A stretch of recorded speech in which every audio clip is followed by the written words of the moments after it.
I'm in the business of making hot moms.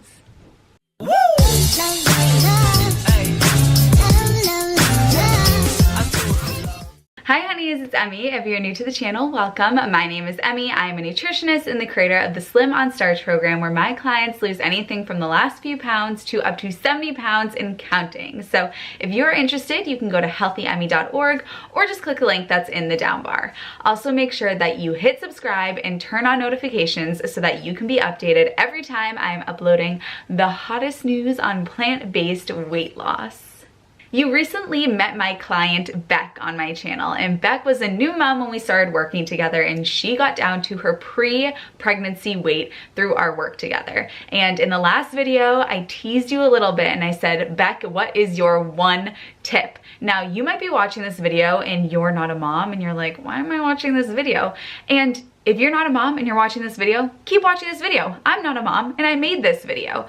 What Beck is going to talk to us about in this video is how to get that stubborn weight off, and the mindset that you have to have, and the actual tangible tips that she has. She walks us through what a day on her plate looks like. And she talks about if you're a busy person, you gotta do these things so that you can get that stubborn weight off. So no matter who you are watching this video, if you are struggling to get that stubborn weight off, then keep watching, because in this video, you are gonna learn what you can do so that you can get those last few pounds off that you just can't seem to shake.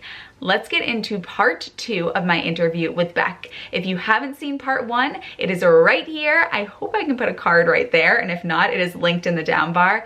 And then you can hop right into this video, which is video 2. And before we do that, I'm curious, are you a mom or not a mom? Leave a comment and let me know if you're a mom or not a mom. And while we're at it, after you leave a comment, send me a DM and let me know if you're trying to lose that stubborn weight. And let's talk about what we can do so we can troubleshoot it. So leave a comment and then send me a DM and let me know, are you trying to lose that stubborn weight? Let's see what's going on. Let's figure this out. Healthy Emmie, at Healthy Emmie on Insta. Talk to you there. I'm loving these tips. Do you have any other tips that you think moms have to know if they want to lose weight and get on this healthy plant-based lifestyle? Get an air fryer. An air fryer has been, I wanted that for my birthday last year and I got it and it's been amazing. Done. That's all you need is the air fryer. Yeah, I love it. Get an air fryer. It's the best. Okay, and now let's talk about, because clearly you've had wild success and you've been able to manage your time very well. Let's talk about exercise. Did you find that engaging in any exercise was necessary to get to your goals? No, I still struggle to find time to exercise. I plan to. I have every intention of doing it, and then I don't. So it's not necessary at all. And you still lost 33 pounds. Okay, so now let's talk. You lost the 33 pounds. One of the hardest parts is keeping it off. What did you do to make sure that you can keep that weight off and it wasn't just another diet where you lost the weight and then the weight comes back on? I don't think I've done anything, to be honest. I think because I found something that is so sustainable and so easy for me and my family, like it works for us all, I don't need to do anything. I just continue doing what I've been doing for the last year or so. And what is that? What does a day on Beck's plate look like? Depending on how early I get up, it could be breakfast. Normally I have like oats or something. If I'm at school, it will just be fruit. Well, I eat fruit with the kids at school. I'm actually really just loving potato and broccoli for lunch at the moment. Just potato and broccoli, loving that. And then, dinners are things just like some type of potato, whether it's a white potato, sweet potato, could be rice, could be, I might do like Mexican bowls because those are really easy and you get lots in them. Savannah loves those. Yeah, and I don't know, it's just any kind of fruit, any kind of like carrots or corn cobs for like snacks with hummus. Savannah loves hummus as well. So yeah, just, I don't know. No, do you know what I think is so telling about this, Beck, is that your answers and everything that we're talking about, it's so nonchalant to you. And everything is just, it seems so simple. You're like, oh, well, Matt eats what I eat, but maybe he'll throw on some egg or throw on a little bit of oil, whatever it is. and like, what do I eat for dinner? I'll have some potatoes, or like if I didn't have enough time, then I'll throw on some rice. It'll take 15 minutes. And you have such a calm aura about this whole food thing, and you really keep it so simple. Was that always the case, or is this a mindset that you've developed? No, this is definitely something that I've learned along the way. I've never been calm about food. I've always been like, I need to eat this, this, and this, and I've always struggled with definitely maintaining, but also finding something I was happy with. And this now I'm just like, yeah, let's eat fruits and veggies. Like, I don't know. Just keep it simple.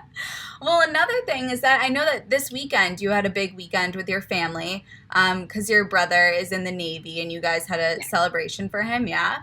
So what did you do this weekend when you guys were together and you had a party? What do you do in those life moments, so to speak? So depending on where I'm going, like if it's a family one, usually they'll already have something for me there. Like they'll ask what I'll eat. But if I'm going somewhere I don't know, I'll take my own. Like for New Year's, I took my own salad and gave it to everyone. But he wanted Mexican, and I was like, perfect. How good is Mexican? Easy for me to eat. Oh my God, that's amazing. Just picked off the menu what I wanted and, made my own little meal. What about date nights with Matt? Do you guys ever go out to restaurants? Yeah, we usually go somewhere that is easy for me to pick from. Mm-hmm. But if it's, I'm at the stage now where if it's like a last minute thing and I haven't had time to look at a menu properly or call ahead, if it has a bit of oil in it, then, whatever.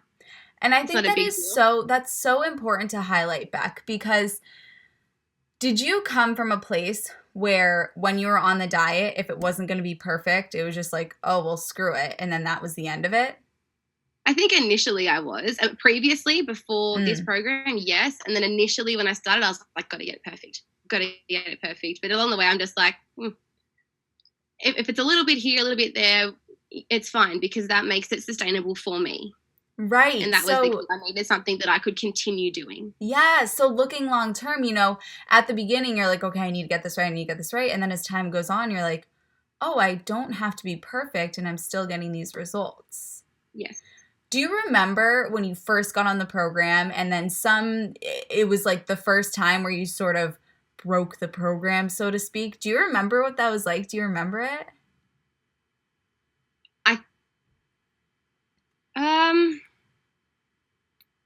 No, I don't think I do. And I think that is so insightful because in the moment, it seems like such a big deal. But when we look at the grand scheme of life, you're like, I don't even remember, but I'm sure in that moment, it was probably, oh my God. Yeah, I thought I was like, oh, I've ruined everything. And now I'm just like, no, I don't know. And how did your parents react to this? Going vegan and having this plant-based diet? My mom's fine. My dad still thinks I'm a little bit weird not eating meat. I'm like, he goes, you need meat. Why? Why do I need meat? I'm fine.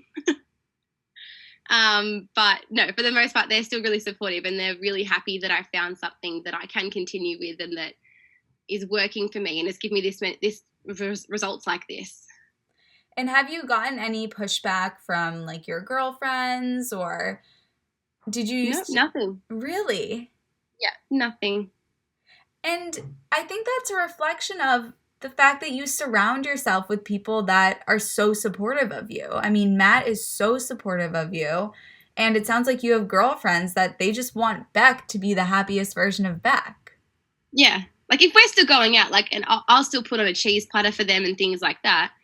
I just don't eat the cheese. Simple. You keep everything so simple. Okay, what about this? That's not something I thought I would say. Right? It's amazing how we can transform ourselves. Like a year ago, did you think that you would be where you are now? No, it's never. Wild, but you did it. You are the one that implemented it. That's right. So I was a teacher, and so I know this well. When you head into the break room, and there is always donuts, cookies, biscuits, what do you do in those situations, especially because your job is really stressful? And so you go into the break room and you see that stuff. What do you do? At first, I think it was really hard. I was like, oh, I just want to eat the donut. But now I just go in and make my tea and go back to the classroom. Well, how did you get to that place? That's so hard. I don't know. I think I just, in my head was just say things like, you don't need that.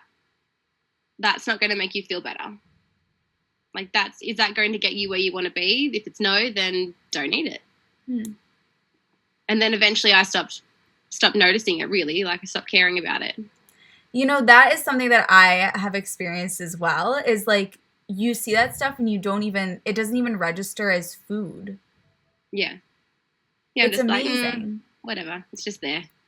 Okay, so now Savannah is growing up and she's getting older and she's going to get to the point where she goes to friends' house and they'll have snacks. And of course you want to empower her to be her own person and make her own decisions.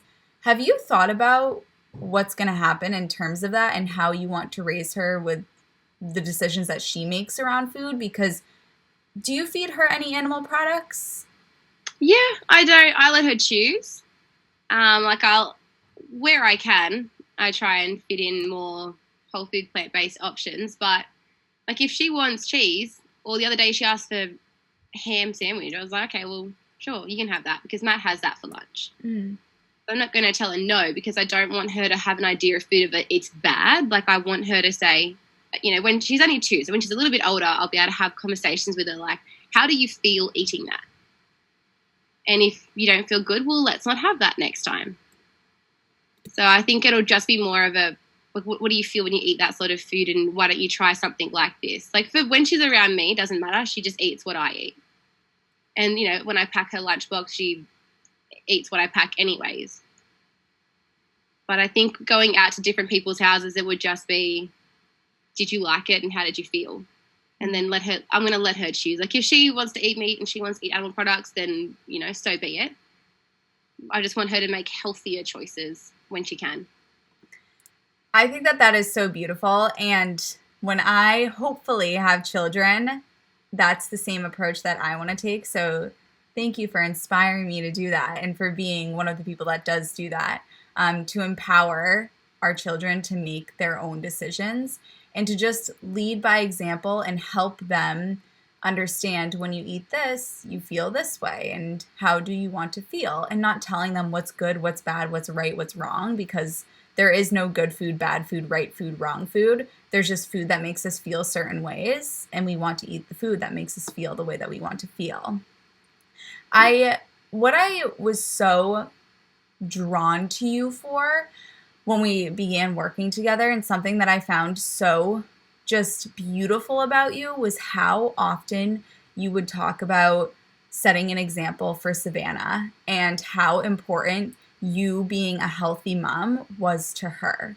If you had waited to do this, did you fear that Savannah would grow up to have a disrupted relationship with food and her body and all of that? And was that something that sort of drove you to take care of it yourself? Yeah, I did. Growing up, my mum was never one to talk about her body or anything like that. So I didn't grow up with my mum having any issues, but I did have them. And I was like, well, I don't want her growing up seeing me cranky because I can't find clothes that I like, or being mad or sad because I feel fat in this outfit or anything like that, or no, I can't eat that, or binging and that sort of, all those really unhealthy cycles that we go through. I wanted more for her, and I was like, well, how am I going to do that? I need to fix myself before you can't, that saying, you can't pour from an empty cup. I had to fill my cup before I could help her fill hers. I love that. Yeah, it was just, yeah. That's so beautiful. So, I feel like we've touched every aspect. We've talked about Matt and Savannah and work and what you eat and how you've kept it up. Is there anything else? I'm going to open the floor to you. Things that you want to talk about, or advice that you want to give to other moms, or just anything you've learned? Nothing new, I don't think I have anything new to talk about, but it is something that everyone can do. And if you want to do it, then you should. Because what have you got to lose? Like, why would you not want to do something that makes you feel so much better? Like, and it's got nothing to do with, you know, some people might take this lifestyle because of the environment or because of ethical reasons. But for me, I started off with, I need to make myself feel better. And how do I do that? How do I do what is best for me? And then flowing onto my family as well. And it has become something that is so second nature to me and something that I don't even think about doing. And I'm like, I can't think of a better way to think about food and for a better lifestyle to have, because food isn't an issue. So now I can put my energy into things that are, like my housework and my schoolwork and things like that. I love that. So I know that there are so many moms that are listening to this right now and they're like, Beck, I want to be like you. Tell me what I can do today to get started down that path. What would you say to somebody, a mom who's struggling, they've had the baby and they can't get rid of the baby weight and it's been something that they've been struggling with for a long time? What would you say if you're sitting down with this person at coffee? What would you say to them that they need to do today? I'd say that if you're struggling, that's probably not something that you want to start on your own. You need someone with you supporting you. You need Emmie. You need Beck. Definitely need people in your corner. Like if you're feeling that bad about it, you need other people. If you want to try it, just try it. Like I found, you know, I take lots of shortcuts with my cooking because food isn't an issue to me. I don't care to spend hours and hours cooking in the kitchen. So I find shortcuts where I can, and I make it easier for myself. So I do have more time for other things, and then it just takes the pressure off that. That was so well said. You're the best. Do you have anything else that you want to say before we cut out the interview? No, I think I'm all good. But you do need Emmie. Emmie has been a lifesaver for me, and I am not even exaggerating. I would be in a horrible place if I didn't get onto her. And I'm so lucky. I found the first YouTube video I found of you was differences between Australia and America. And I was like, who is this person? I have to know them. And I followed you everywhere. Isn't that amazing? It's like the ends justify the means. Some like silly video when I was in Australia, just like having a good time. And then here we are.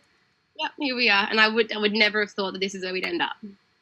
And we still have on the calendar that you have to come to America to celebrate your 30th birthday. I'm coming. Yes. Are you? I'm coming twice next year. Where are you coming? Hawaii and Vegas. Oh my God. Okay, we need to close out the interview so that we can talk about this. Okay. So thank you so much, Beck. You are such an inspiration. I'll just throw this out there. If people do want to connect with you, do you want to give your Instagram handle, or do you feel comfortable doing that if people want to ask you any questions? No, Instagram's fine. I'm sure it's Beck_Forrest17. Mm-hmm. I actually know that by heart. All right, awesome. Well, do you want to blow the kiss goodbye with me? Make sure to send Beck a DM right here if her story resonated with you, and send me a DM if you are looking to lose that last stubborn weight, and I would love to help you. Thank you guys for watching, and I'll see you in my next video. Woo!